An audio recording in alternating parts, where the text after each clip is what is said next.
আলাদা সুন্নাহ, আলাদা মুস্তাহাব, আলাদা ফজিলতপূর্ণ, আলাদা আমল, এরকমটি কেউ মনে করেন বলে আমাদের জানা নেই।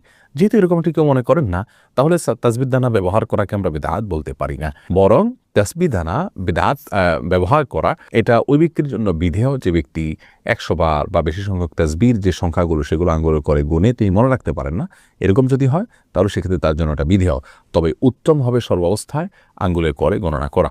তাছাড়া কোনো সালাফ থেকে বিভিন্ন বিচি ইত্যাদিকে তাসবিহর গণনার ক্ষেত্রে ব্যবহার করার কথা বর্ণনা পাওয়া যায়, কিন্তু আঙ্গুলের কর এটার বর্ণনা, এটার তাসবিহ গণনা করার কথা যেহেতু হাদিস থেকে পাওয়া যায় সরাসরি, সেজন্য আমরা সেটাকে অগ্রাধিকার দেওয়াটাই উত্তম হবে, কিন্তু আমরা ওইটাকে বিদআত বলবো না। তবে হ্যাঁ, তাসবিহ ব্যবহারকে আলাদা একটা ইবাদত বা সওয়াব, বা ওইটাতে গণলে সওয়াব হবে, বা ওইটাতে গণা উত্তম, বা ওইটাতে গণনা করা নিয়ম, এরকম যদি কেউ মনে করে তাহলে সেটি বিদআত হতে পারে। এরপরে প্রশ্ন আমি দেখতে পাচ্ছি ইমরান ফরহাদ, আপনি জানতে চেয়েছেন শ্বশুরবাড়ি থেকে খুশিতে